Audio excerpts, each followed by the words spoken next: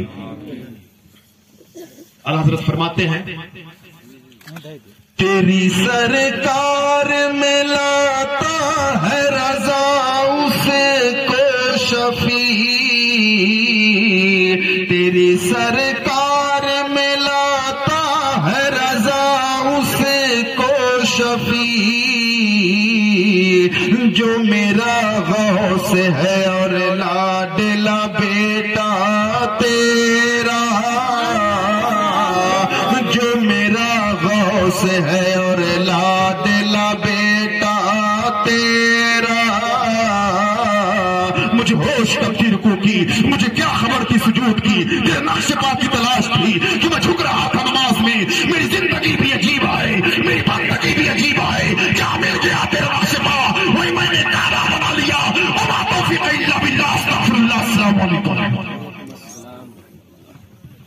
کرام تشریف فرما ہے جب حضور غوث پاک رضی اللہ تعالیٰ عنہ کی عمر 18 برس کی ہوئی تو آپ ملک شہر جیلان کو چھوڑ کر بغداد کی طرف علم دین حاصل کرنے کے لیے کوچ کرنے کا ارادہ کیا، جانے لگے۔ میں گہرائی میں نہیں جاتا چاہتا واقعہ کی، اس کا محصل بیان کرنا چاہتا ہوں۔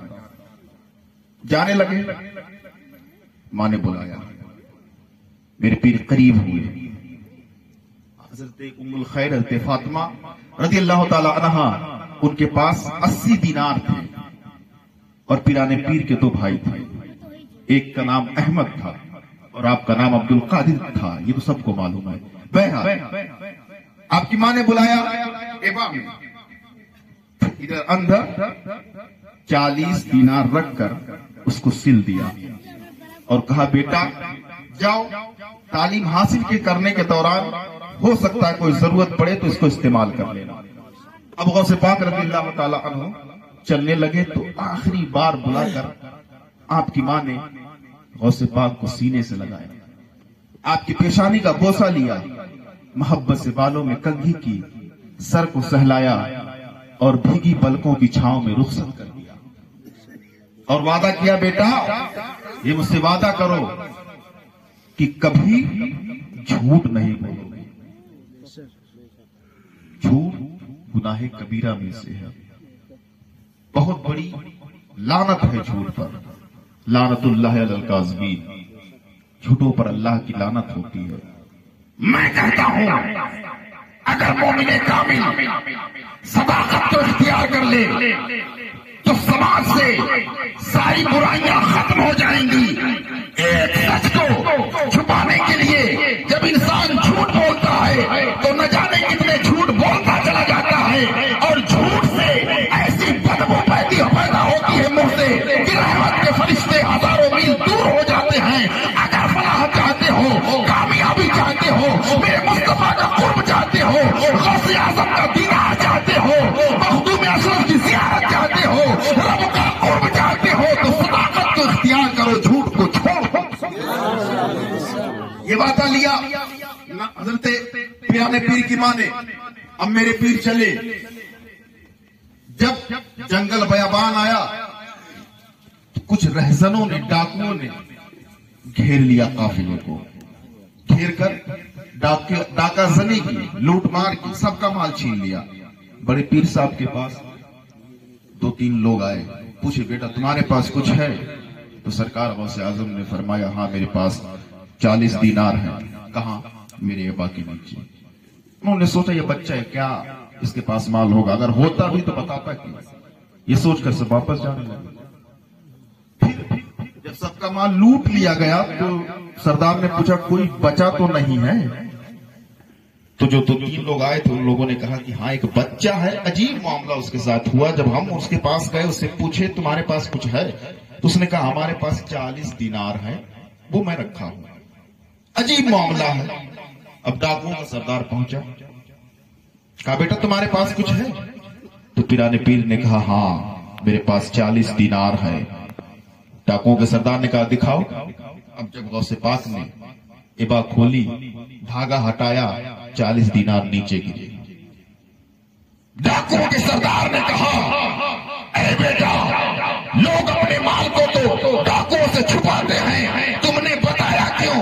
تو میرے پیر نے جواب دیا تھا تم نے جانا نہیں، تم نے سمجھا نہیں، جب میں رخصت ہو رہا تھا تو میری ماں نے وعدہ کیا تھا بیٹا کبھی جھوٹ مت بولنا، ارے عبدالقادر اپنی جان قربان کر سکتا ہے لیکن اپنی ماں سے کیا ہوا وعدہ نہیں توڑ سکتا۔ یہ فیضان کیسے؟ جب دستگیر اعظم ماں کی پیٹ میں تھے تو وہ قرآن کی آیتیں تلاوت کرتی تھی، تو یہ فیضان، یہ برکت ملی۔ میرے پیر نے کہا جان چلی جائے تو کوئی غم نہیں، سر کٹ جائے تو کٹنے دو، لیکن ماں کی نافرمانی نہیں کروں گا، ماں سے کیا ہوا وعدہ نہیں دوں گا۔ پیرانے پیر عالم طفولیت میں ہے، بچپن کا زمانہ ہے، اور آپ کا کھیل کیا ہوا کرتا تھا معلوم ہے؟ آپ بہت کم کھیلا کرتے تھے۔ ہوتا یوں تھا بچے جب کھیلتے تو آپ دروازے کے کنارے کھڑے ہو کر آپ تھوڑا بہت دیکھ لیتے تھے، اس کے بعد پھر جا کر مصروف ہو جاتے، جو بھی آپ کو کام رہتا ماں کے پاس چلے جاتے۔ کھیتی باڑی بھی کچھ کی پیرانے پیر نے، لیکن جب 4 سال کی عمر شریف تھی، کتنی برس کی؟ 4 سال کی عمر شریف تھی، تو حضور غوث اعظم بچوں کے ساتھ کھیل رہے تھے، اور ان کا کھیل کیا تھا؟ میرے پیر فرماتے لا الہ الا اللہ، تو بچے بولتے محمد الرسول اللہ۔ غوث اعظم فرماتے لا الہ، بچے بولتے الا اللہ۔ اسی طرح چل رہا ہے سلسلہ، اچانک ایک بزرگ ظاہر ہوئے، وہ گزر رہے تھے، انہوں نے سلام کیا السلام علیکم ورحمۃ اللہ، بچوں نے جواب دیا وعلیکم السلام، اور غوث پاک نے 2 مرتبہ جواب دیا وعلیکم السلام وعلیکم السلام۔ تو بزرگ نے پوچھا بیٹا میں نے تو صرف 1 مرتبہ سلام کیا تھا، آپ نے 2 مرتبہ کیوں جواب دیا؟ تو حضور غوث اعظم فرماتے ہیں رہنے دیجیے۔ بزرگ نے بار بار اصرار کیا تو میرے پیر غوث اعظم دستگیر رضی اللہ تعالی عنہ بزرگ کا ہاتھ پکڑ کر پہاڑ کی چوٹی پر لے جاتے ہیں اور کہتے ہیں وہ بستی دیکھیے۔ بزرگ نے بستی کی طرف نگاہ ڈالی، آپ فرماتے ہیں غوث اعظم رضی اللہ عنہ بستی میں وہ مکان نظر آ رہا ہے؟ انہوں نے کہا ہاں۔ میرے پیر نے فرمایا آج سے 4 سال پہلے تم اس بستی میں آئے تھے کہ نہیں؟ اس نے کہا ہاں میں آیا تھا۔ میرے پیر کہتے ہیں تم نے سلام کیا تھا؟ اس نے کہا ہاں۔ غوث اعظم فرماتے ہیں جس مکان میں تم نے سلام کیا تھا اس مکان میں کوئی مرد نہیں تھا، صرف میری ماں تھی، اس لیے تمہیں جواب نہیں ملا تھا۔ آج سے 4 سال پہلے جب تم آئے تھے تم نے سلام کیا تھا، تمہیں جواب نہیں ملا، اس وقت میں ماں کے پیٹ میں تھا، میں تمہارا انتظار کرتا تھا، تمہاری آواز کو پہچان گیا تھا۔ آج جب تم آئے تمہاری آواز میرے کانوں میں ٹکرائی تو میں نے تمہارے آج کے سلام کا بھی قرض اتار دیا اور 4 سال پہلے کے سلام کا بھی قرض اتار دیا۔ کہاں کہاں دیکھتے کہنے والے کہتے ہیں کہ یہ کیسے ہو سکتا ہے کہ بڑے پیر دستگیر رضی اللہ تعالی عنہ قبر میں زندہ ہوں یا 18 پارے ماں کی گود سے یاد کر کے آ جائیں۔ میں کہتا ہوں اگر تمہارے مولوی کی بات آئے تو یہاں تک معاذ اللہ کہہ دیتے ہو کہ اگر اور کسی نبی کے آنے کی امید ہوتی، کوئی اور نبی آ سکتا تو ہمارا یہ مولانا ہوتا، ہمارا یہ پیر صاحب ہوتے۔ انہوں نے یہاں تک کہہ دیا ہے کہ بعض اوقات میں امتی عمل میں نبی سے بڑھ جاتا ہے۔ معاذ اللہ یہ کیسے ہو سکتا ہے؟ نبی نبی ہوتے ہیں، امتی کبھی نبی کے مرتبے کو نہیں پا سکتا۔ نبی معصوم ہوتے ہیں، بے شمار بے پناہ درجات و مراتب اللہ رب العزت نے انبیاء و رسول کو عطا کیا۔ بہرحال بات چل رہی ہے پیرانے پیر دستگیر اعظم رضی اللہ تعالی عنہ کی۔ آپ شہر جیلان چھوڑ کر بغداد تشریف لائے، مدرسہ نظامیہ میں داخلہ لیا، 8 سال وہاں تعلیم حاصل کرتے رہے، اور تعلیم کے دوران بسا اوقات بھوک کا غلبہ اتنا ہوتا تھا، آج جیسے مطبخوں میں انتظام ہوتا ہے کھانے پینے کا، پہلے کے دور میں مدارس میں مکاتب میں کھانے پینے کا انتظام نہیں ہوا کرتا تھا، مطبخ نہیں چلا کرتے تھے، بچے اپنے خرچے پر اپنے ناشتے کھانے پینے کا خود اہتمام کیا کرتے تھے۔ ایک مرتبہ میرے پیر کو بھوک کی اتنی شدت ہوئی، آپ سوچتے ہیں کہ لاؤ دریا کے کنارے جاؤں، اگر کوئی حلال چیز گری پڑی مل جائے تو اس کو اٹھا کر کھا لوں۔ جب غوث اعظم وہاں پہنچے نا تو دیکھے مجھ سے پہلے 70 فقیر وہاں پہنچ کر حاضر ہیں اور وہ تلاش کر رہے ہیں کچھ کھانے پینے کی چیزیں مل جائے۔ پیرانے پیر غوث اعظم درخت کے کنارے جاتے ہیں، آپ نے پتا چھوڑا، ابال کر کھایا۔ میرے پیر حضور غوث اعظم اتنا پتے استعمال کیے تھے کھانے میں، اتنا پتوں کا استعمال کیا کہ تاریخ گواہ ہے کہ غوث اعظم رضی اللہ تعالیٰ عنہ کی چادر پر پتیوں کی نشانی پائی جا رہی تھی، ہریالی موجود دکھائی دے رہی تھی۔ اس قدر تکلیف اٹھا کر پیرانے پیر تعلیم حاصل کیے، تب جا کر آپ مفتی اعظم عراق۔ اتنی آسانی سے علم نہیں ملتا، بہت تکالیف اٹھاتے ہیں، بہت مشقتیں اٹھاتے ہیں، تب جا کر علم دین حاصل کرتے ہیں، تب جا کر ان کو سند دی جاتی ہے، سر پہ تاج سجایا جاتا ہے، صحرا باندھا جاتا ہے، امامہ باندھا جاتا ہے۔ اور انہی تکالیف کی وجہ سے جو مقام دیا ہے میرے سرکار نے علماء کو، آ گئی ہے بات تو ایک روایت ضرور بیان کروں۔ حضور صلی اللہ تعالی علیہ وسلم کے بڑے چہتے صحابی حضرت انس رضی اللہ تعالیٰ عنہ ہیں۔ حضرت انس فرماتے ہیں کہ عرش کے نیچے ایک شہر مشک اظفر کا بنا ہوا ہے، اور اس شہر کے دروازے پر روزانہ ایک فرشتہ کھڑا ہو کر یہ اعلان کرتا ہے۔ کیا اعلان کرتا ہے؟ اس کی ڈیلی یہی ڈیوٹی ہے، یہی ذمہ داری ہے، اس کا صرف اتنا کام ہے کہ وہ کھڑے ہو کر یہ اعلان کرے گا۔ وہ کہتا ہے اے لوگوں سنو، جس نے عالم کی زیارت کی اس نے مصطفیٰ کی زیارت کی، اور جس نے مصطفیٰ کی زیارت کی اس نے خدا کی زیارت کی۔ یہ مقام ہے علماء کا، یہ علماء کا دیکھنا مصطفیٰ کا دیکھنا ہے، اور مصطفیٰ کا دیکھنا خدا کا دیکھنا ہے، اور خدا کا دیکھنے والا کبھی جہنم میں نہیں بلکہ جنت میں۔ اور ایک مقام پر میرے سرکار نے فرمایا تھا النظر الی وجہ العالم عبادت، عالم دین کے چہرے کی طرف دیکھنا عبادت۔ اور صرف عالم کے نہیں بلکہ سرکار نے یہ بھی فرمایا النظر الی وجہ الوالد عبادت، باپ کے چہرے کی طرف دیکھنا عبادت ہے، ماں کو دیکھنا عبادت ہے۔ افسوس کا مقام یہ ہے حضرت کہ آج کل کے حالات میں